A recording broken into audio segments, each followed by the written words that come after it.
Vamos agora começar a escrever a equação química. Portanto, já sabemos que temos zinco e nitrato de cobre. Portanto, vamos escrever então os reagentes na equação química. O zinco mais o nitrato de cobre. Lembrem-se que é em sólido e o nitrato de cobre está dissolvido, portanto está em meio aquoso. Irá dar, por hipótese, cobre à volta do zinco e por exclusão ficamos com o nitrato e o zinco. Portanto, iremos ter em solução nitrato de zinco. Definida que está a equação química, vamos começar a escrever a equação na forma iónica. É um dos passos importantes para a resolução do problema. Vamos começar por olhar para as soluções que estão dissolvidas, neste caso o nitrato de cobre e o nitrato de zinco. Estas substâncias são constituídas por íons. Vamos começar então a identificar os íons. No caso do nitrato de cobre, o CO2+, e claro o NO3-, que será o nitrato. Reparem que no NO3 nós temos um 2.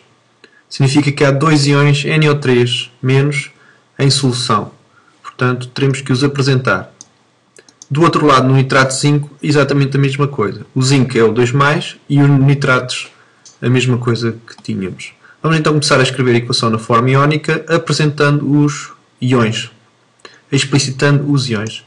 Neste caso, vamos começando a escrever os átomos, portanto, o zinco no estado sólido, vai reagir com o cobre, íon cobre 2+, e o nitrato. Atenção que o nitrato existem dois íons de nitrato, nesse caso vamos colocar um 2. Claro, nos reagentes já aparece o cobre sólido e exatamente da mesma maneira o zinco. Depois os dois nitratos correspondentes aos produtos da reação. Ora, definida que está a equação na forma iónica, vamos agora definir as semi-reações, saber como é que nós identificamos as semi-reações. Porque neste tipo de reações químicas, que se chamam reações de oxidação e redução, acontecem duas semi-reações.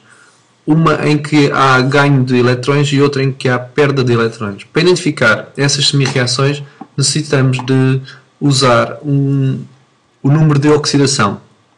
E o número de oxidação para átomos define-se como 0. Neste caso, o zinco nos reagentes e o cobre sólido nos produtos da reação. Para os átomos, define-se como sendo igual à carga elétrica. No caso do cobre, 2+, portanto fica o número de oxidação mais 2, e o zinco a mesma coisa. O mesmo se passa para os íons nitrato, tanto nos reagentes como nos produtos. Portanto, se a carga é -1, portanto o número de oxidação é -1. Portanto, se nós repararmos e traçarmos uma seta entre o zinco e o íon zinco, vamos verificar que o número de oxidação passou de 0 para mais 2. Isso significa que houve um aumento do número de oxidação e a esse aumento nós chamamos a oxidação. Portanto, é aí que ocorre a oxidação.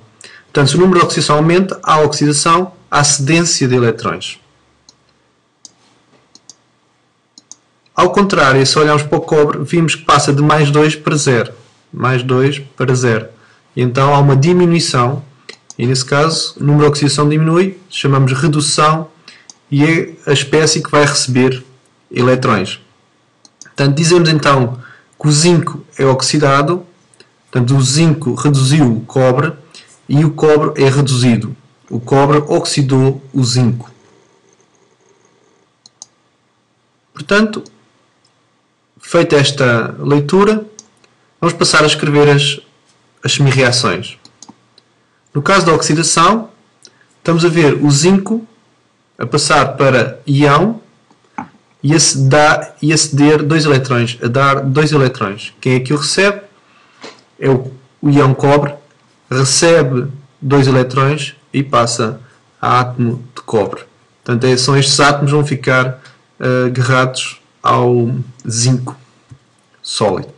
É a nossa hipótese. Quando numa equação queremos escrever que cedeu eletrões, vamos colocá-los do lado direito da seta.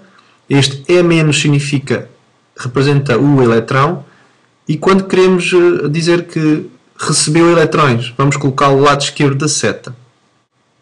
Esta é a equação na forma iónica que já conhecemos.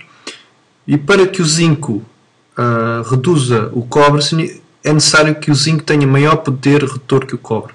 Como é que nós sabemos que o zinco tem maior poder redutor? É necessário olharmos para uma tabela de poder redutor, que é este é um exemplo dela, está em inglês, mas percebe-se. Portanto, o hidrogênio é a referência, está aqui o 0.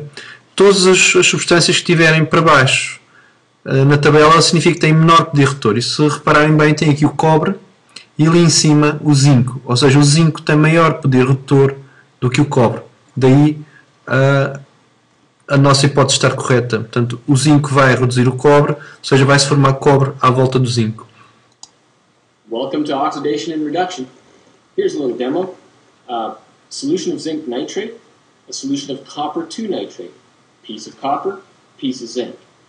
Take the copper, put it into the zinc nitrate. You look at it, nothing happens.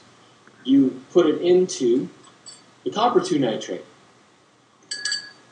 That's a pretty clean piece of copper. Take a piece of zinc, put it into the zinc nitrate solution. There's no reaction. Put it into the copper 2 nitrate. Oh, that doesn't take very long at all, does it? You look at that, and there's a reaction where the zinc metal is breaking down into zinc ions, and copper ions are forming copper metal on here. They're pretty dark now, but that's solid copper forming.